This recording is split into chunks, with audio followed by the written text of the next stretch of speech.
കൊച്ചിയിൽ CA വിദ്യാർത്ഥിനിയുടെ മരണം ക്രൈംബ്രാഞ്ചിന്റെ പ്രത്യേക സംഘം അന്വേഷിക്കുമെന്ന് മുഖ്യമന്ത്രി പിണറായി വിജയൻ നിയമസഭയിൽ. പ്രതികൾ എത്ര ഉന്നതരായാലും പിടികൂടുമെന്നും മുഖ്യമന്ത്രി വ്യക്തമാക്കി. അന്വേഷണത്തിൽ അനാസ്ഥ എന്നാരോപിച്ച് നിയമസഭയിൽ പ്രതിപക്ഷം അടിയന്തര പ്രമേയത്തിന് നോട്ടീസ് നൽകി. അനൂപ് ജേക്കബാണ് അടിയന്തര പ്രമേയ നോട്ടീസ് നൽകിയത്. വിവരങ്ങൾ എസ് ഷീജ നൽകും. ഷീജ, എങ്ങനെയാണ് സഭാ നടപടികൾ?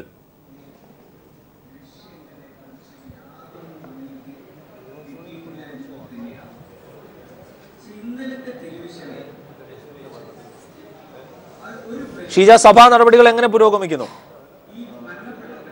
അരുൺ, ഇപ്പോൾ ഏതായാലും ഈ വിഷയത്തിൽ പ്രതിപക്ഷത്തിന്റെ അടിയന്തര പ്രമേയത്തിന് അവതരണാനുമതി സ്പീക്കർ നിഷേധിച്ചതിനെ തുടർന്ന് പ്രതിപക്ഷം സഭയിൽ നിന്നും ഇറങ്ങിപ്പോയിരിക്കുകയാണ്. മിഷേൽ ഷാജിയുടെ മരണവുമായി ബന്ധപ്പെട്ട വിഷയം അനൂപ് ജേക്കബാണ് നിയമസഭയിൽ ഈ വിഷയം അടിയന്തര പ്രാധാന്യത്തോടുകൂടി ചർച്ച ചെയ്യണം എന്നാവശ്യപ്പെട്ടുകൊണ്ട് അടിയന്തര പ്രമേയത്തിന് നോട്ടീസ് നൽകിയത്. ഇതിൽ പ്രധാനമായും പ്രതിപക്ഷം മുന്നോട്ട് വെച്ചത് 5-ാം തീയതിയാണ് ഈ മിഷേലിനെ കാണാതാകുന്നത്. മിഷേലിനെ കാണാതാകുന്ന അന്ന് രാത്രി തന്നെ എറണാകുളം സെൻട്രൽ പോലീസ് സ്റ്റേഷനിൽ മിഷേലിന്റെ ബന്ധുക്കൾ പരാതിയുമായി എത്തിയിരുന്നു. എന്നാൽ പോലീസ് പരാതി സ്വീകരിക്കാൻ തയ്യാറായില്ല എന്നാണ് അവർ പ്രധാനമായും മുന്നോട്ട് വയ്ക്കുന്നത്. ഇത്തരത്തിൽ കടുത്ത ഒരു വീഴ്ചയാണ് പോലീസിന്റെ ഭാഗത്തു നിന്നും ഉണ്ടായിട്ടുള്ളത് എന്നും പ്രതിപക്ഷം ആരോപിക്കുന്നു. എന്നാൽ ഈ വിഷയത്തിൽ പോലീസിൽ നിന്നും ലഭിക്കുന്ന വിവരമനുസരിച്ച് 6-ാം തീയതിയാണ് അവർ പരാതി നൽകിയിട്ടുള്ളത്. പരാതി നൽകിയ ഉടൻ തന്നെ പോലീസ് ഇതിൽ ശക്തമായ നടപടികൾ സ്വീകരിച്ചിട്ടുണ്ട്. ഉടൻ തന്നെ അന്വേഷണം നടത്തുകയും എന്നാൽ അന്വേഷണത്തിൽ ഈ രീതിയിൽ മറ്റ് ദുരൂഹതയൊന്നും കണ്ടെത്തിയിട്ടില്ല. ഏതായാലും ഈ വിഷയവുമായി ബന്ധപ്പെട്ട് നിലവിൽ പോസ്റ്റ്മോർട്ടം റിപ്പോർട്ടിൽ നിന്നും മനസ്സിലാക്കാൻ സാധിക്കുന്നത് വെള്ളത്തിൽ മുങ്ങിയാണ് കുട്ടിയുടെ മരണം സംഭവിച്ചിരിക്കുന്നത് എന്നാണ്. ആ രീതിയിലുള്ളൊരു വിവരമാണ് പോസ്റ്റ്മോർട്ടത്തിൽ നിന്നും മനസ്സിലാക്കാൻ സാധിക്കുന്നത്. ഏതായാലും ഈ വിഷയം ക്രൈംബ്രാഞ്ച് അന്വേഷിക്കും എന്ന് തന്നെയാണ് മുഖ്യമന്ത്രി വ്യക്തമാക്കിയിരിക്കുന്നത്. ഇതിൽ ഒരു പ്രത്യേക അന്വേഷണ സംഘത്തെ കൊണ്ട് അന്വേഷിപ്പിക്കണം എന്നുള്ളതാണ് പ്രതിപക്ഷം ആവശ്യപ്പെട്ടത്. ഈ ഒരു സാഹചര്യത്തിൽ ക്രൈംബ്രാഞ്ചിന്റെ ഒരു പ്രത്യേക സംഘത്തെ തന്നെ ഇതിനുവേണ്ടി നിയോഗിക്കുന്നതായിരിക്കും. ഇതിലെ ദുരൂഹത സംബന്ധിച്ചുള്ള കാര്യങ്ങളൊന്നും തന്നെ പോലീസിൽ നിന്നും ഇതുവരെയും അറിയാൻ സാധിച്ചിട്ടില്ല. നിലവിൽ പോലീസിൽ നിന്നും ലഭിക്കുന്ന വിവരമനുസരിച്ച് അവർ 6-ാം തീയതിയാണ് പരാതിയുമായി എത്തിയിട്ടുള്ളത് എന്നാണ്. മറ്റ് രീതിയിലാണ് 5-ാം തീയതി തന്നെ കുട്ടിയുടെ ബന്ധുക്കൾ പരാതിയുമായി എത്തിയിട്ടുണ്ടെങ്കിൽ അത് ഗൗരവകരമായ വിഷയമാണ്. അത് അന്വേഷിക്കേണ്ട ക്രൈംബ്രാഞ്ചിന്റെ അന്വേഷണ സംഘം അത് അന്വേഷിക്കുമെന്നും മുഖ്യമന്ത്രി വ്യക്തമാക്കുന്നു. അതോടൊപ്പം തന്നെ ഈ കേസിൽ ഒരു ഉന്നതരായ പ്രതികളും ഇത്തരം കേസുകളിൽ രക്ഷപ്പെടുന്ന ഒരു സാഹചര്യം നിലവിലില്ല. അത്തരം എത്ര ഉന്നതരാണെങ്കിലും പ്രതികളെ പിടികൂടും. അതിനുള്ള ഏറ്റവും ശക്തമായ ഉദാഹരണം തന്നെയാണ് കൊട്ടിയൂർ പീഡനവുമായി ബന്ധപ്പെട്ടുള്ള വിഷയത്തിൽ ഉണ്ടായിട്ടുള്ളത്. അതുകൊണ്ട് തന്നെ ഇത്തരം പ്രതി എത്ര ഉന്നതനായാലും പ്രതിയെ പിടികൂടുന്നതായിരിക്കും. അതിൽ പോലീസിന്റെ ഭാഗത്തു നിന്നും യാതൊരു തരത്തിലുള്ള അനാസ്ഥയും ഉണ്ടാകില്ല. അത്തരത്തിലുള്ള എന്തെങ്കിലും അനാസ്ഥ ഉണ്ടാവുകയാണെങ്കിൽ ശക്തമായ നടപടി പോലീസിനെതിരെ ഉണ്ടാകുമെന്നും മുഖ്യമന്ത്രി നിയമസഭയിൽ വ്യക്തമാക്കുകയും ചെയ്തു. ഇതിന്റെ അടിസ്ഥാനത്തിലാണ് പ്രതിപക്ഷത്തിന്റെ അടിയന്തര പ്രമേയത്തിനുള്ള അവതരണാനുമതി സ്പീക്കർ നിഷേധിച്ചത്. എന്തായാലും പ്രതിപക്ഷം ഇപ്പോൾ സഭയിൽ നിന്നും ഇതിൽ പ്രതിഷേധിച്ച് ഇറങ്ങിപ്പോയിരിക്കുകയാണ്. എസ് ഷീജയാണ് വിവരങ്ങൾ നൽകിയത് നിയമസഭയിൽ നിന്ന്. കൊച്ചി കായലിൽ CA വിദ്യാർത്ഥിനി മരിച്ച സംഭവത്തിൽ പെൺകുട്ടിയെ ശല്യം ചെയ്തിരുന്ന അയൽവാസിയെ പോലീസ് ചോദ്യം ചെയ്യുന്നു. പെൺകുട്ടിയെ ശല്യം ചെയ്യുന്ന തരത്തിൽ SMS-കൾ അയച്ചിരുന്നതായി അയൽവാസി മൊഴി നൽകിയെന്നാണ് സൂചന. വിവരങ്ങളുമായി ഞങ്ങളുടെ പ്രതിനിധി KM ഉമേഷ് ചേരുന്നു. ഉമേഷ്, ചോദ്യം ചെയ്യൽ തുടരുകയാണോ? അരുൺ, ചോദ്യം ചെയ്യൽ തുടരുകയാണ്. എറണാകുളം ACP K ലാൽജിയുടെ നേതൃത്വത്തിൽ വളരെ ശക്തമായ അന്വേഷണമാണ് ഇത് സംബന്ധിച്ച് നടന്നുകൊണ്ടിരിക്കുന്നത്. ഇതിന്റെ ഭാഗമായി ഈ പെൺകുട്ടിയുടെ അയൽവാസിയെയാണ് ഇപ്പോൾ പോലീസ് കസ്റ്റഡിയിൽ എടുത്തിരിക്കുന്നത്. ഇവർ തമ്മിൽ നേരത്തെ പരിചയമുണ്ട്. വീട്ടുകാർക്കും പരിചയമുള്ള യുവാവാണ് ഇയാൾ. എന്നാൽ കഴിഞ്ഞ 6 മാസമായി ഇയാൾ പെൺകുട്ടിയെ നിരന്തരമായി ശല്യം ചെയ്യുന്നതായി വ്യക്തമായിട്ടുണ്ട്. കാരണം പെൺകുട്ടിയുടെ മൊബൈൽ ഫോൺ പരിശോധിച്ചപ്പോൾ ഇതിൽ ഇയാളുടെ നമ്പറിൽ നിന്ന് നിരന്തരം ഫോൺ കോൾ വരികയും മെസ്സേജുകൾ വരുന്നതായും പോലീസ് കണ്ടിരുന്നു. ഇതിന്റെ അടിസ്ഥാനത്തിലാണ് ഈ യുവാവിനെ പോലീസ് സ്റ്റേഷനിലേക്ക് വിളിച്ചു വരുത്തി ചോദ്യം ചെയ്യുന്നത്.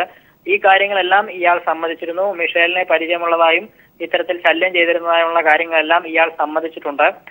എന്നാൽ നിലവിലെ പോലീസിന്റെ പ്രാഥമിക നിഗമനം അനുസരിച്ച് ഈ പെൺകുട്ടി ഇത്തരത്തിൽ യുവാവ് നിരന്തരം ശല്യം ചെയ്തതിനെ തുടർന്ന് ഒരുപക്ഷെ ആത്മഹത്യയിലേക്ക് പോയതാകാം എന്നുള്ള പ്രാഥമിക നിഗമനമാണ് ഇപ്പോൾ ഉള്ളത്. കാരണം പോസ്റ്റ്മോർട്ടം റിപ്പോർട്ടിൽ അത്തരത്തിലാണ് ഉള്ളത്. കാരണം വെള്ളം കുടിച്ച് മരിച്ചു എന്നതാണ് പോസ്റ്റ്മോർട്ടം റിപ്പോർട്ടുള്ളത്. മറ്റ് ശരീരത്തിൽ എവിടെയെങ്കിലും പരുക്കുള്ളതായോ അത്തരത്തിലൊന്നും തന്നെ ഈ കുട്ടിയുടെ ശരീരത്തിൽ കാണാൻ കഴിഞ്ഞിട്ടില്ല. വെള്ളം കുടിച്ച് മരിച്ചു എന്നത് മാത്രമാണ്.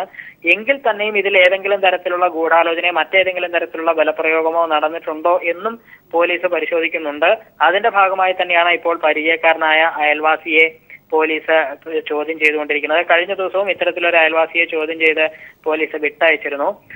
ചോദ്യം ചെയ്യൽ ഇപ്പോഴും തുടരുകയാണ്. ACPയുടെ നേതൃത്വത്തിലാണ് ചോദ്യം ചെയ്യുന്നത്. വളരെ ശക്തമായ അന്വേഷണം തന്നെയാണ് പോലീസ് മുന്നോട്ട് കൊണ്ടുപോകുന്നത്. അതുകൂടാതെ കഴിഞ്ഞ ദിവസം CCTV ദൃശ്യങ്ങൾ പോലീസ് പരിശോധിച്ചിരുന്നു. ഈ കുട്ടി കലൂർ പള്ളിയിൽ പോയതും വരുന്നതുമായ ദൃശ്യങ്ങൾ CCTV-യിലുണ്ട്. ആ CCTV-യിൽ 2 പേർ ഈ കുട്ടിയെ പിന്തുടർന്നു എന്ന സംശയം കൂടി ഉണ്ടായിരുന്നു. അത് സംബന്ധിച്ചും ആ ബൈക്കിൽ എത്തി പിന്തുടർന്നവർ ആരാണ് എന്നത് സംബന്ധിച്ചും പോലീസ് അന്വേഷണം നടത്തുന്നുണ്ട്. പ്രാഥമിക നിഗമനം അനുസരിച്ച് ഇത്തരത്തിൽ മറ്റെന്തെങ്കിലും തരത്തിൽ കൊലപാതകമാണോ എന്ന തരത്തിൽ പോലീസ് അന്വേഷിക്കുന്നുണ്ട്. എങ്കിൽ തന്നെ പ്രാഥമിക നിഗമനം അനുസരിച്ച് വെള്ളം കുടിച്ച് മരണം സംഭവിച്ചു എന്ന രീതിയിൽ തന്നെയാണ് പോലീസിന്റെ മുന്നിലുള്ളത്. എങ്കിലും ശക്തമായ അന്വേഷണമാണ് ഇപ്പോൾ നടക്കുന്നത്. അരുൺ, കഴിഞ്ഞ തിങ്കളാഴ്ചയാണ് യഥാർത്ഥത്തിൽ ഈ സംഭവം ഉണ്ടാകുന്നത്. കായലിൽ നിന്ന് കുട്ടിയുടെ ഡെഡ് ബോഡി കിട്ടുകയും തുടർന്ന് പോസ്റ്റ്മോർട്ടം റിപ്പോർട്ട് അടക്കമുള്ള കാര്യങ്ങൾ വരികയും ചെയ്തു. ഇതിനകത്ത് ഏറ്റവും ശ്രദ്ധേയമായതും ദുരൂഹമായ സാഹചര്യം എന്നുള്ളത് ഈ കച്ചേരിപ്പടിയിൽ താമസിക്കുന്ന ഈ പെൺകുട്ടി കലൂർ പള്ളിയിൽ പോയതിനു ശേഷം തിരിച്ചു വരുന്നു. 2 പേർ ബൈക്കിൽ പിന്തുടരുന്ന CCTV ദൃശ്യമാണ്. ഇത് വളരെ സുപ്രധാനമായ ഏതെങ്കിലും തരത്തിലുള്ള തെളിവായി പോലീസ് പരിഗണിക്കുന്നുണ്ടോ, അതോ ആ ദിവസം നടന്ന വിവിധ സംഭവങ്ങളിൽ യാദൃച്ഛികമായ ഒന്നായി മാത്രമാണോ അതിനെ കാണുന്നത്? പ്രാഥമിക നിഗമനം അനുസരിച്ച് ഇതിൽ നിലവിൽ ഒരു ദുരൂഹത പോലീസിന്റെ മുൻപിലില്ല. കാരണം പോസ്റ്റ്മോർട്ടം റിപ്പോർട്ട് തന്നെയാണ് ഏറ്റവും പ്രധാനപ്പെട്ട കാര്യം. ഏതെങ്കിലും തരത്തിൽ വല്ല ബലപ്രയോഗമോ പരിക്കേൽക്കലോ ഉണ്ടായിരുന്നെങ്കിൽ അത് ശരീരത്തിൽ ഉണ്ടാകുമായിരുന്നു എന്നാണ് പോലീസ് കരുതുന്നത്. വെള്ളം കുടിച്ച് മരിച്ചു എന്ന് മാത്രമാണ് പോസ്റ്റ്മോർട്ടം റിപ്പോർട്ടിലുള്ളത്. മറ്റ് ശരീരത്തിൽ പരിക്കുകളോ പാടുകളോ ഒന്നും തന്നെ ഇല്ല. എങ്കിൽ തന്നെയും എല്ലാ സംശയങ്ങളും ദൂരീകരിച്ചുകൊണ്ടുള്ള അന്വേഷണം ആണ് പോലീസ് നടത്തുക എന്ന് അന്വേഷണത്തിന് നേതൃത്വം നൽകുന്ന ACP അറിയിച്ചിട്ടുണ്ട്. അതുകൊണ്ട് തന്നെ തീർച്ചയായും ഈ CCTV-യിൽ പതിഞ്ഞ ബൈക്കിൽ പിന്തുടർന്നത് ആരാണ് എന്നത് സംബന്ധിച്ചുള്ള അന്വേഷണവും പോലീസ് നടത്തുന്നുണ്ട്. നിലവിൽ ഒരു സുഹൃത്തിനെയാണ് ചോദ്യം ചെയ്തിരിക്കുന്നത്. ഈ കുട്ടിയുടെ ദുരൂഹ മരണവുമായി ബന്ധപ്പെട്ട് എന്തെങ്കിലും കൂടുതൽ ദുരൂഹതയുണ്ടെങ്കിൽ ഉറപ്പായും വിവരം തരാൻ കഴിയുന്ന ഒരാൾ തന്നെയാണ് ഇപ്പോൾ പോലീസ് ചോദ്യം ചെയ്തുകൊണ്ടിരിക്കുന്ന യുവാവ്. അതുകൊണ്ട് തന്നെ ഇയാളെ കേന്ദ്രീകരിച്ച് ഇയാളെ വിശദമായി പോലീസ് ചോദ്യം ചെയ്തു വരികയാണ്. CCTV-യിൽ പതിഞ്ഞവർക്ക് വേണ്ടിയുള്ള അന്വേഷണവും പോലീസ് നടത്തുന്നുണ്ട്.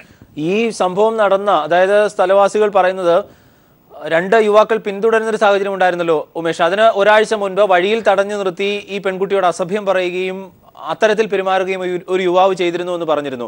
ഇവൾ അങ്ങനെ ഭീഷണിയുണ്ട് എന്ന് പറഞ്ഞിരുന്നതായും പറഞ്ഞു കേൾക്കുന്നുണ്ട്. ഇക്കാര്യങ്ങളൊക്കെ പൊതുവിൽ പരിഗണിക്കുന്നുണ്ടോ? ഇതൊക്കെ പരിഗണിച്ചാണോ സംഭവത്തിൽ ദുരൂഹതയുണ്ട്, ആത്മഹത്യയാണ് എന്ന തരത്തിലേക്ക് പൊതുവിലൊരു പൊതുവികാരം ഉയരുന്നത്? ഈ പെൺകുട്ടിയെ തടഞ്ഞു നിർത്തുകയും അല്ലെങ്കിൽ നിരന്തരമായി ശല്യം ചെയ്തുകൊണ്ടിരിക്കുകയും ചെയ്തിരുന്ന യുവാവിനെ തന്നെയാണ് പോലീസ് ഇപ്പോൾ കസ്റ്റഡിയിൽ എടുത്തിരിക്കുന്നത്. ഇയാളെ ചോദ്യം ചെയ്യാൻ തുടങ്ങിയിട്ട് ഏതാനും മണിക്കൂറുകൾ മാത്രമേ ആയിട്ടുള്ളൂ. വളരെ വിശദമായി തന്നെ പോലീസ് ചോദ്യം ചെയ്യും. ഈ ചോദ്യം ചെയ്യലിൽ എന്തെങ്കിലും തരത്തിൽ മോശമായ കാര്യങ്ങൾ സംഭവിച്ചിട്ടുണ്ടോ എന്ന് തന്നെയാണ് പോലീസ് തേടുന്നത്. പ്രാഥമിക നിഗമനം മാത്രമാണ് ആത്മഹത്യ എന്നുള്ളത്. എല്ലാ വശങ്ങളും പോലീസ് അന്വേഷിക്കുന്നുണ്ട് എന്ന് തന്നെയാണ് പറഞ്ഞത്. കാരണം പെൺകുട്ടിയെ പിന്തുടർന്നവരെ കുറിച്ചും എല്ലാം തന്നെ പോലീസ് അന്വേഷിച്ചു വരുന്നുണ്ട്. അത് ഇപ്പോൾ ചോദ്യം ചെയ്തുകൊണ്ടിരിക്കുന്ന യുവാവുമായി ബന്ധമുള്ളവരാണോ അല്ലെങ്കിൽ ഏതെങ്കിലും തരത്തിൽ ബലപ്രയോഗമോ മറ്റോ നടന്നിട്ടുണ്ടോ എന്നുള്ള കാര്യങ്ങളെല്ലാം പോലീസിന് അറിയേണ്ടതുണ്ട്. ആസൂത്രണം ചെയ്തതാണോ ഈ ഒരു മരണം എന്നുള്ള കാര്യങ്ങളെല്ലാം തന്നെ പോലീസിന് അറിയേണ്ടതുണ്ട്. അതുകൊണ്ട് തന്നെ വളരെ വിശദമായ ചോദ്യം ചെയ്യലാണ് ഇപ്പോൾ നടക്കുന്നത്. ഈ യുവാവിനെ കൂടുതൽ ചോദ്യം ചെയ്യുന്നതോടെ അത് സംബന്ധിച്ച് എന്തെങ്കിലും വിവരങ്ങൾ പോലീസിന് ലഭിക്കുമെന്ന് തന്നെയാണ് പ്രതീക്ഷിക്കുന്നത്. ഈ യുവാവിന്റെ ശല്യം സഹിക്കാതെ ആത്മഹത്യ ചെയ്തതാണ് പെൺകുട്ടി എന്ന ഒരു വിഭാഗം, ഒരു കൂട്ടർ അവിടെ നിന്ന് തന്നെ പറയുന്നുണ്ട്. അങ്ങനെയാണെങ്കിൽ ഏത് സാഹചര്യത്തിൽ, എങ്ങനെ ഈ ദുരൂഹമായ സാഹചര്യത്തിൽ മൃതദേഹം എത്തി കായലിൽ എത്തിപ്പെട്ടു എന്നതടക്കമുള്ള കാര്യങ്ങളൊക്കെ പരിഗണിക്കുന്നുണ്ട്. അങ്ങനെ പോലീസിന്റെ ഭാഗത്ത് നിന്ന് ഏത് ദിശയിലേക്കാണ് നിലവിൽ ഒരു അന്വേഷണം ഈ പ്രാഥമിക ഘട്ടത്തിൽ ലഭിക്കുന്ന വിവരങ്ങൾ അനുസരിച്ച്? പ്രാഥമിക ഘട്ടം അനുസരിച്ച് ഇവർ നേരത്തെ പരിചയമുണ്ടായിരുന്നു. ഈ പെൺകുട്ടിയെ നിരന്തരം ശല്യം ചെയ്തിരുന്നു. ഫോൺ കോൾ ചെയ്യുകയും മെസ്സേജ് അയക്കുകയും ചെയ്യുന്നത് ഉൾപ്പെടെ പെൺകുട്ടിയെ നിരന്തരം ശല്യം ചെയ്യുന്നതിൽ വളരെ മനോവിഷമം ഉണ്ടായിരുന്നു എന്നുള്ള രീതിയിൽ പലരും പറയുന്നുണ്ടായിരുന്നു. അത് പോലീസ് പരിശോധിച്ചു വരുന്നുണ്ട്. അതിന്റെ അടിസ്ഥാനത്തിൽ തന്നെ ഈ കുട്ടി പിന്നീട് കായലിൽ ചാടിയതാകാം എന്നുള്ള രീതിയിൽ ഒരു നിഗമനം മാത്രമാണ് ഉള്ളത്. എന്നാൽ പിന്നീട് ഈ CCTV ദൃശ്യങ്ങളും മറ്റും പിന്നെയാണ് പോലീസിന് ലഭിക്കുന്നത്. ഇതെല്ലാം ഈ CCTV ദൃശ്യത്തിൽ പിന്തുടരുന്നതായുണ്ട്. എന്നാൽ പെൺകുട്ടിയുടെ ദേഹത്ത് മറ്റ് പരിക്കുകളോ ഒന്നും തന്നെ ഇല്ല. പോസ്റ്റ്മോർട്ടം റിപ്പോർട്ടിലും അസ്വാഭാവികതയില്ല. വെള്ളം കുടിച്ച് മരിച്ചു എന്നുള്ളത് മാത്രമാണുള്ളത്. ഇത്തരത്തിൽ നിരവധി വൈരുദ്ധ്യങ്ങൾ ഉള്ളത് കൊണ്ട് തന്നെ പോലീസിന് അത് സംബന്ധിച്ച് വളരെ വിശദമായ അന്വേഷണം പോലീസിന് നടത്തേണ്ടി വരും. അതിന്റെ ഭാഗമായി തന്നെയാണ് ഇപ്പോൾ കഴിഞ്ഞ ദിവസം ഒരാളെ ചോദ്യം ചെയ്തിട്ടയച്ചു. ഇപ്പോൾ ഈ പെൺകുട്ടിയുമായി ശല്യം ചെയ്തിരുന്ന ആളെ തന്നെ നേരത്തെ പോലീസ് വിളിച്ചു വരുത്തി വിശദമായി ചോദ്യം ചെയ്തു വരുന്നത്. കെ എം ഉമേഷാണ് ഞങ്ങളുടെ പ്രതിനിധി കൊച്ചിയിൽ നിന്ന് വിവരങ്ങൾ നൽകിയത്. VM സുധീരന്റെ രാജി സ്വമേധയാ അല്ലെന്നും ഹൈക്കമാൻഡ് രാജി വെപ്പിച്ചതാണെന്നും വെള്ളാപ്പള്ളി നടേശൻ. സുധീരനെ മാറ്റുന്ന കാര്യം സോണിയാഗാന്ധിയും ഉമ്മൻചാണ്ടിയും തമ്മിൽ നേരത്തെ ധാരണയിലെത്തിയതാണെന്നും സുധീരൻ തുടർന്നാൽ കോൺഗ്രസ് പാതാളത്തിലാകുമെന്ന് കേന്ദ്രത്തിന് മനസ്സിലായെന്നും വെള്ളാപ്പള്ളി പറഞ്ഞു. ആദർശത്തിന്റെ ഉടുപ്പ് ധരിക്കാൻ മിടുക്കുള്ള സുധീരൻ രാജ്യനാടകം കളിക്കുകയാണ് ചെയ്തതെന്ന് വെള്ളാപ്പള്ളി നടേശൻ പറഞ്ഞു. സുധീറിനെ KPCC പ്രസിഡന്റ് സ്ഥാനത്ത് നിന്ന് നീക്കാൻ UDF-ൽ ചരടുവലികൾ നടന്നതാണ്. ഇക്കാര്യത്തിൽ ഉമ്മൻചാണ്ടിയും സോണിയാഗാന്ധിയും നേരത്തെ തന്നെ ധാരണയിലെത്തിയതാണെന്നും ഹൈക്കമാൻഡ് ഇടപെട്ട് രാജി വെപ്പിക്കുകയായിരുന്നുവെന്നും വെള്ളാപ്പള്ളി നടേശൻ വ്യക്തമാക്കി. എല്ലാ മലയാളിക്കും അറിയാം, ഈ 5 സംസ്ഥാനത്തെ തെരഞ്ഞെടുപ്പ് കഴിയുമ്പോഴത്തേക്ക് സുധീരൻ രാജിവെച്ച് പോകും അല്ലെങ്കിൽ സുധീരനെ ഒഴിവാക്കും എന്നുള്ളത് എല്ലാവർക്കും അറിയാമായിരുന്നു. അതിൻ്റെ ചർച്ചയ്ക്ക് വേണ്ടിയിട്ട് തന്നെയാണ് നേരത്തെ തന്നെ ഉമ്മൻചാണ്ടി പോവുകയും സോണിയാഗാന്ധിയെ കാണുകയും സംസാരിച്ചൊരു ധാരണ എത്തുകയും ആ ധാരണ പൂച്ചം പുറത്ത് വന്നിട്ടുള്ളതാണ്. ആ ധാരണ വളരെ വ്യക്തമായി പറഞ്ഞ് മനസ്സിലാക്കിയിട്ടുണ്ട്. ഇദ്ദേഹം ഒരു അൺഫിറ്റാണ്, എന്തിന് പാപി വീണണം പാതാളം എന്ന് പറഞ്ഞ പോലെ ഇദ്ദേഹം ഈ പാവിനെ ഇവിടെ കൊണ്ട് നിട്ട് ഇവിടുത്തെ കോൺഗ്രസ് പാതാളമായി പോയി. വ്യക്തിവിരോധമാണ് സുധീറിനുള്ളത്. SNDP-യുടെയും SN ട്രസ്റ്റിന്റെയും കേസുകൾ കൈകാര്യം ചെയ്തുവെന്ന കാരണം പറഞ്ഞാണ് രാജൻ ബാബുവിന്റെ JSS-നെ സുധീരൻ പുറത്താക്കിയതെന്നും വെള്ളാപ്പള്ളി നടേശൻ വ്യക്തമാക്കി. എന്തായാലും BDJS-ന്റെ പുതിയ കൂടുമാറ്റത്തിനു പിന്നിൽ ഉമ്മൻചാണ്ടിയാണെന്ന വിലയിരുത്തൽ ശരിവെക്കും വിധമാണ് വെള്ളാപ്പള്ളി നടേശന്റെ തുറന്നുപറച്ചിൽ. കോൺഗ്രസ് രാഷ്ട്രീയത്തിൽ ഉടലെടുക്കാൻ പോകുന്ന വലിയ സംഭവ വികാസങ്ങളുടെ തുടക്കമായി ഇതിനെ നോക്കിക്കാണാം. News bureau, Alappuzha. കുതിരക്കച്ചവടത്തിനിടയിൽ ഗോവയിലും മണിപ്പൂരിലും BJP അധികാരം ഉറപ്പിച്ചു. BJPയുടെ ഗോവൻ മുഖമായ മനോഹർ പരീക്കർ മുഖ്യമന്ത്രിയാകും. പ്രതിരോധ മന്ത്രി സ്ഥാനം പരീക്കർ രാജിവെച്ചു. മണിപ്പൂരിൽ പ്രാദേശിക പാർട്ടികൾ പിന്തുണ പ്രഖ്യാപിച്ചതോടെ BJP ഗവർണറെ കണ്ട് സർക്കാർ രൂപീകരണത്തിന് അവകാശവാദം ഉന്നയിച്ചു. തൃശങ്കുവിലായിരുന്ന ഗോവയിലും ചരിത്രത്തിലാദ്യമായി മണിപ്പൂരിലും കൂടി BJP ഭരണം ഉറപ്പിച്ചു. ഗോവയിൽ 13 സീറ്റുകളാണ് BJPക്ക് ഉണ്ടായിരുന്നത്. കോൺഗ്രസിന് 17ഉം കേവല ഭൂരിപക്ഷത്തിന് വേണ്ടിയിരുന്നത് 21 സീറ്റുകൾ. എന്നാൽ 3 സ്വതന്ത്രർ ഉൾപ്പെട്ട 40-അംഗ നിയമസഭയിൽ 4 MLA-മാരെ പോലും കൂടെ നിർത്താൻ കോൺഗ്രസിന് കഴിഞ്ഞില്ല. 3 MLA-മാർ വീതമുള്ള മഹാരാഷ്ട്ര ഗോമന്തക് പാർട്ടിയും ഗോവ ഫോർവേഡ് പാർട്ടിയും 3 സ്വതന്ത്ര MLA-മാരും സർക്കാർ രൂപീകരിക്കാൻ BJPക്ക് പിന്തുണ അറിയിച്ചു. ഇതോടെ പ്രതിരോധ മന്ത്രിസ്ഥാനം രാജിവെച്ച് BJPയുടെ ഗോവൻ മുഖമായ മനോഹർ പരീക്കർ മുഖ്യമന്ത്രി സ്ഥാനത്തേക്ക്. So once the invitation is received, we will consult our colleagues and decide the date for swearing in. There is not much time because budget exercise is to be begun immediately. BJPയുടെ രാഷ്ട്രീയ കുതിരക്കച്ചവടത്തിനിടയിൽ വടക്കൻ മേഖലയിൽ മണിപ്പൂരും കൂടി കോൺഗ്രസിന് നഷ്ടപ്പെട്ടു. 31 സീറ്റുകളുടെ കേവല ഭൂരിപക്ഷം വീണ്ടെടുത്ത് കോൺഗ്രസിന് 28 സീറ്റുകൾ ഉണ്ടായിരുന്നപ്പോഴും BJPക്ക് 21 MLA-മാർ മാത്രമാണ് കൂടെയുണ്ടായിരുന്നത്. എന്നാൽ 4 സീറ്റുകൾ വീതമുള്ള നാഗ പീപ്പിൾസ് ഫ്രണ്ടും നാഷണൽ പീപ്പിൾസ് പാർട്ടിയും ഒരു സ്വതന്ത്ര MLA-യും BJPക്ക് പിന്തുണ പ്രഖ്യാപിച്ചതോടെ ഗവർണറെ കണ്ട് സർക്കാർ രൂപീകരണത്തിന് BJP അവകാശവാദം ഉന്നയിച്ചു. ഇതോടെ 5 സംസ്ഥാനങ്ങളിൽ 4 BJP ഭരണത്തിലേക്ക്. ഗോവയിലും മണിപ്പൂരിലും ഏറ്റവും വലിയ ഒറ്റകക്ഷിയാകാൻ സാധിച്ചപ്പോഴും പ്രാദേശിക കക്ഷികളെ പോലും കൂടെ നിർത്താനാകാത്തത് കോൺഗ്രസിന്റെ പരാജയം മുറിവ് ഭീതിതമാക്കും. മനുശങ്കർ, ദില്ലി. UP-ലെയും ഉത്തരാഖണ്ഡിലെയും മുഖ്യമന്ത്രിമാരെ നാളെ പ്രഖ്യാപിക്കും. പിന്നാക്ക നേതാവ് കേശവ് പ്രസാദ് മൗര്യയ്ക്കൊപ്പം RSS നേതാവ് ദിനേശ് ശർമ്മയുടെ പേരും സജീവ പരിഗണനയിലാണ്. BJP കേന്ദ്ര നേതൃത്വം ശുപാർശ ചെയ്യുന്ന നേതാവിനെ നാളെ ചേരുന്ന നിയമസഭാ കക്ഷി യോഗം അംഗീകരിക്കും. അതേസമയം പാർട്ടി ആസ്ഥാനത്തെ വിജയാഘോഷം മോദിയുടെ കട്ടൌട്ടുകൾ കൊണ്ട് നിറഞ്ഞു. വരുന്ന ലോക്സഭാ തെരഞ്ഞെടുപ്പിന്റെ ഗതി എങ്ങോട്ടായിരിക്കുമെന്ന് നിശ്ചയിക്കുന്നതിൽ ഉത്തർപ്രദേശിലെ ജനങ്ങളുടെ പങ്ക് ചെറുതല്ല. അതിനാൽ തന്നെ മുന്നോട്ട് വച്ച വാഗ്ദാനങ്ങൾ നിറവേറ്റുകയാണ് BJPക്ക് മുന്നിലെ വെല്ലുവിളി. ഈ സാഹചര്യത്തിൽ ഉത്തർപ്രദേശിന്റെ മുഖ്യമന്ത്രി പദത്തിലേക്ക് ജനങ്ങളെ കയ്യിലെടുക്കുന്ന നേതാവിനായാണ് BJP പാർട്ടി യോഗ ചർച്ചകൾ പുരോഗമിക്കുന്നത്. BJP സംസ്ഥാന അധ്യക്ഷൻ കേശവ് പ്രസാദ് മൗര്യ, ദേശീയ ഉപാധ്യക്ഷനും ലക്നൌ മേയറും RSS നേതാവുമായ ദിനേശ് ശർമ്മ എന്നിവരാണ് സജീവ പരിഗണനയിൽ. രാജ്നാഥ് സിംഗ്, കേന്ദ്രമന്ത്രി മനോജ് സിൻഹ തുടങ്ങിയവരുടെ പേരുകൾ ഉണ്ടായിരുന്നുവെങ്കിലും സവർണ വോട്ടിംഗ് ബാങ്കുകളുടെ പിന്തുണയുള്ള ദിനേശ് ശർമ്മയെ നരേന്ദ്രമോദി നിർദ്ദേശിക്കാനാണ് സാധ്യത. സമാജ്വാദി പാർട്ടിയുടെ പിന്നോക്ക അടിത്തറ തകർത്ത UP-യിൽ കുർമ വിഭാഗത്തിലെ നേതാവ് എന്ന തീരുമാനം കൈക്കൊണ്ടാൽ കേശവ് പ്രസാദ് മൗര്യയ്ക്ക് നറുക്കുവീഴും. ഹോളി കഴിഞ്ഞ് നിയമസഭാ കക്ഷി യോഗത്തിന് ശേഷമാകും പ്രഖ്യാപനം. അതേസമയം പാർലമെന്റ് പാർട്ടി യോഗത്തിന് മുന്നോടിയായി സംഘടിപ്പിച്ച പാർട്ടി ആസ്ഥാനത്തെ വിജയാഘോഷത്തിൽ മോദിയുടെ ചിത്രങ്ങളടങ്ങിയ പ്ലക്കാർഡുകളും ബാനറുകളും കൊണ്ട് നിറഞ്ഞു. ജനങ്ങൾ വോട്ട് ചെയ്തത് വികസനത്തിന് എന്ന മോദിയുടെ പരാമർശത്തിനിടയിലും അടുത്ത നിയമസഭാ തെരഞ്ഞെടുപ്പുകളും BJP വിജയിക്കുമെന്നായിരുന്നു അമിത്ഷായുടെ പ്രഖ്യാപനം. കർണാടകത്തിന്റെയും ഹിമാചൽ പ്രദേശിന്റെയും പേരെടുത്തു പറഞ്ഞായിരുന്നു അമിത്ഷായുടെ പ്രസംഗം. വിജയം നരേന്ദ്രമോദിയുടെ തന്നെയെന്ന് സ്ഥാപിക്കുന്ന ഫ്ലെക്സ് ബോർഡുകളും കട്ടൗട്ടുകളുമാണ് റാലിയിൽ ഉടനീളം കാണാനായത്. ക്യാമറാമാൻ ശൈലേഷ് കലായിക്കൊപ്പം മനുശങ്കർ, ദില്ലി. പെരുമ്പാവൂർ ജിഷ വധക്കേസിൽ സാക്ഷി വിസ്താരം ഇന്ന് തുടങ്ങും. എറണാകുളം പ്രിൻസിപ്പൽ സെഷൻസ് കോടതിയിലാണ് സാക്ഷികളെ വിസ്തരിക്കുക. ഒന്നാം സാക്ഷി അനസിനെ ഇന്ന് വിസ്തരിക്കും. ജിഷ വധവുമായി ബന്ധപ്പെട്ട FIR തയ്യാറാക്കവേ മൊഴി നൽകിയ വാർഡ് മെമ്പറും കേസിലെ ഒന്നാം സാക്ഷിയുമായ അനസിനെ വിസ്തരിക്കുന്ന കോടതി നാളെ ജിഷയുടെ അമ്മ രാജേശ്വരിയെ വിസ്തരിക്കും. ആദ്യ 3 ദിവസം ഓരോ സാക്ഷികളെ വീതം വിസ്തരിച്ച ശേഷം തുടർന്നുള്ള ദിവസങ്ങളിൽ 2 സാക്ഷികളെ വീതം വിസ്തരിക്കും. ഏപ്രിൽ 5 വരെയുള്ള ആദ്യഘട്ടത്തിൽ 21 പേരെ വിസ്തരിക്കാനാണ് തീരുമാനം. കഴിഞ്ഞ വർഷം നവംബർ 2 വിസ്താരം തുടങ്ങാനായിരുന്നു കോടതി നേരത്തെ തീരുമാനിച്ചിരുന്നത്. എന്നാൽ കേസിൽ തുടരന്വേഷണം ആവശ്യപ്പെട്ട് ജിഷയുടെ അച്ഛനും കേസ് പഠിക്കാൻ സമയം ആവശ്യപ്പെട്ട പ്രതി അമീറുൽ ഇസ്ലാമിന്റെ അഭിഭാഷകനും കോടതിയെ സമീപിച്ചതിനാൽ വിസ്താരം മാറ്റിവെക്കുകയായിരുന്നു. അന്വേഷണ സംഘം സമർപ്പിച്ച കുറ്റപത്രത്തിൽ പറയുന്ന ബലാത്സംഗം, കൊലപാതകം ഉൾപ്പെടെയുള്ള വിവിധ കുറ്റങ്ങൾക്കുള്ള വകുപ്പുകൾ നിലനിർത്തിയാണ് കോടതി പ്രതിക്ക് കുറ്റപത്രം നൽകിയിരിക്കുന്നത്. കഴിഞ്ഞ വർഷം ഏപ്രിൽ 28 പെരുമ്പാവൂർ കുറുപ്പമ്പടിയിലുള്ള വീട്ടിൽ വെച്ചാണ് ജിഷയെ കൊല്ലപ്പെട്ട നിലയിൽ കണ്ടെത്തിയത്. ജൂൺ 16 പ്രതി അസം സ്വദേശി അമീറുൽ ഇസ്ലാമിനെ പോലീസ് അറസ്റ്റ് ചെയ്തു. 3 മാസങ്ങൾക്ക് ശേഷം സെപ്റ്റംബർ 17 അന്വേഷണ സംഘം കോടതിയിൽ കുറ്റപത്രം സമർപ്പിച്ചത്. News bureau, Kochi.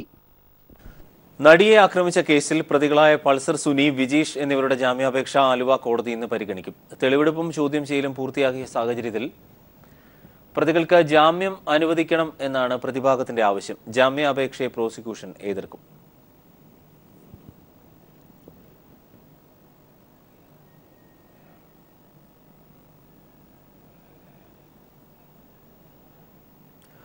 വാളയാറിൽ പീഡനത്തിന് ഇരയായ സഹോദരിമാർ മരിച്ച കേസിൽ പ്രതികളെ കസ്റ്റഡിയിൽ കിട്ടാനായി പോലീസ് ഇന്ന് കോടതിയിൽ അപേക്ഷ നൽകും. റിമാൻഡിലുള്ള 4 പ്രതികളെ വിശദമായ ചോദ്യം ചെയ്യലിനും തെളിവെടുപ്പിനുമായാണ് പോലീസ് കസ്റ്റഡിയിൽ വാങ്ങുന്നത്.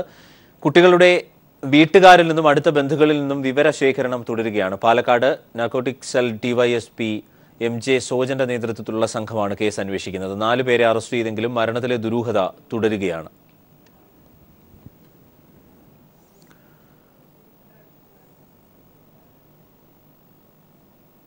കിണറുകളിലെ ആസിഡ് മാലിന്യങ്ങൾ മൂലം ദുരിതം അനുഭവിക്കുന്ന തൃശൂർ മരിയാപുരം സ്വദേശികൾ സ്വർണ്ണാഭരണ നിർമ്മാണശാലയ്ക്ക് മുന്നിൽ ഉപരോധ സമരം ആരംഭിച്ചു. പ്രദേശവാസികളിൽ രോഗങ്ങൾ പടർത്തുന്ന സ്ഥാപനം അടച്ചുപൂട്ടണമെന്നാവശ്യപ്പെട്ടാണ് പ്രതിഷേധം. 100-ലേറെ കുടുംബങ്ങളുടെ ജലസ്രോതസ്സുകളാണ് ആഭരണ നിർമ്മാണശാലയുടെ പ്രവർത്തനം മൂലം മലിനമാക്കപ്പെട്ടത്. വേനലെത്തിയതോടെ വെള്ളമില്ലാതെ സംസ്ഥാനമൊട്ടാകെ വരൾച്ച ബാധിച്ച കാലത്ത് കിണറുകളിൽ സമൃദ്ധമായുള്ള ജലം ഉപയോഗിക്കാനാവാത്ത അവസ്ഥയിലാണ് തൃശൂർ മരിയാപുരം ഗ്രാമവാസികൾ. ആസിഡ് മാലിന്യങ്ങൾ മൂലം ഉപയോഗയോഗ്യമല്ലെന്ന സർക്കാർ ഏജൻസികൾ ഉൾപ്പെടെ മുന്നറിയിപ്പ് നൽകിയപ്പോൾ മാത്രമാണ് ജനങ്ങൾ അപകടം തിരിച്ചറിഞ്ഞത്. 1.5 കിലോമീറ്റർ ചുറ്റളവിലെ വെള്ളത്തിന്റെ pH മൂല്യം 5-ൽ താഴെയാണ്. കിണർ വെള്ളത്തിന്റെ ഉപയോഗം പ്രദേശവാസികൾക്ക് മാറാരോഗങ്ങളാണ് സമ്മാനിച്ചത്. അസ്വസ്ഥതകൾ, ചൊറിച്ചിൽ ഉടനെ സ്റ്റാർട്ട് ചെയ്യും. വെള്ളം നനച്ചാൽ മതി, അപ്പോൾ കൈ ചൊറിച്ചിൽ സ്റ്റാർട്ട് ചെയ്യും.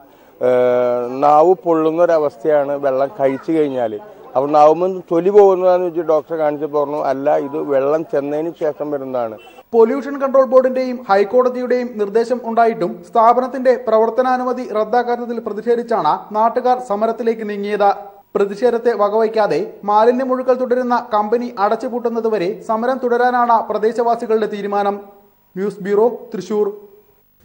അകലക്കുന്നം പഞ്ചായത്തിന്റെ ജലസേചന പദ്ധതിക്കായി വിട്ടുനൽകിയ ഭൂമി കുളം നിർമ്മിച്ചു കഴിഞ്ഞപ്പോൾ മുൻ പഞ്ചായത്ത് അംഗം കൂടിയായ ഉടമ തിരിച്ചുപിടിച്ചു. ജനങ്ങൾ പദ്ധതി പ്രദേശത്ത് പ്രവേശിക്കാതിരിക്കാൻ മുള്ളുവേലി കെട്ടി തിരിച്ചതും വിവാദമാകുന്നു. കുടിവെള്ളം മുട്ടിയ നാട്ടുകാർ നിയമ നടപടിക്ക് ഒരുങ്ങുകയാണ്. അകലകുന്നം മുൻ പഞ്ചായത്തംഗമായിരുന്ന തോമസ് കുര്യാക്കോസിന്റെ പറമ്പിലാണ് സർക്കാർ ചെലവിൽ പഞ്ചായത്ത് കുളവും കുഴൽക്കിണറും നിർമ്മിച്ചത്. 1985 കുളം നിർമ്മിക്കാൻ 80,000 രൂപയാണ് സർക്കാർ ഖജനാവിൽ നിന്നും നൽകിയത്. കുഴൽക്കിണറിന് പണം മുടക്കിയത് പാമ്പാടി ബ്ലോക്ക് പഞ്ചായത്തുമാണ്. പക്ഷേ പദ്ധതി പ്രദേശം തോമസ് കുര്യാക്കോസ് മുള്ളുവേലി കെട്ടി സ്വന്തമാക്കി. ഇതോടെ പൊതുജനങ്ങൾക്കായി രൂപം കൊടുത്ത 2 കുടിവെള്ള പദ്ധതികളും നിലച്ചു. മഞ്ഞാമറ്റം മേഖലയിലെ 350ഓളം കുടുംബങ്ങൾക്ക് ആശ്വാസകരമാകുന്ന പദ്ധതികളായിരുന്നു ഇവ. സ്വകാര്യ വ്യക്തി കയ്യേറിയ പഞ്ചായത്ത് കുളവും കുഴൽക്കിണറും തിരിച്ചുപിടിച്ച് പൊതുജനങ്ങൾക്ക് നൽകണമെന്നാണ് നാട്ടുകാരുടെ ആവശ്യം. കുടിവെള്ള പ്രശ്നം അതിരൂക്ഷമായ പ്രദേശത്ത് ഈ കുളം പുനരുദ്ധരിച്ച് ശുദ്ധീകരിച്ചെടുത്തു കഴിഞ്ഞാൽ ഇവിടെ ഏതാണ്ട് ഒരു 500 കുടുംബങ്ങളുടെ കുടിവെള്ളക്ഷാമം 90% പരിഹരിക്കുന്നതിന് ഇത് ഉപയോഗപ്രദമാകും. 1995-2000 കാലയളവിൽ ജനകീയ ആസൂത്രണത്തിൽ ഉൾപ്പെടുത്തി കുളം 1.25 ലക്ഷം രൂപ മുടക്കി പുനരുദ്ധരിച്ചപ്പോൾ കൺവീനർ കൂടിയായ സ്ഥലമുടമ പദ്ധതിയിൽ ക്രമക്കേട് നടത്തി. ഒടുവിൽ കേസിൽ നിന്നും ഒഴിവാകാൻ പണം പഞ്ചായത്തിൽ അടയ്ക്കുകയായിരുന്നു. പഞ്ചായത്തിന് സറണ്ടർ ചെയ്ത കുളത്തിന്റെ ഉടമസ്ഥാവകാശം സർക്കാരിനാണെന്നും ഇത് ഏറ്റെടുക്കണമെന്നും ആവശ്യപ്പെട്ടാണ് മഞ്ഞാമറ്റം നിവാസികൾ നിയമ നടപടികൾക്കൊരുങ്ങുന്നത്. TP Prashanth, news bureau, Kottayam. Kollam Kundara കുണ്ടറയിൽ ഡിവൈഎഫ്ഐ പ്രവർത്തകർക്ക് നേരെ RSS ആക്രമണം 5 പേർക്ക് പരിക്കേറ്റു. ഗുരുതരമായി പരിക്കേറ്റ ബിനു എന്നയാളെ തിരുവനന്തപുരം മെഡിക്കൽ കോളേജ് ആശുപത്രിയിൽ പ്രവേശിപ്പിച്ചു.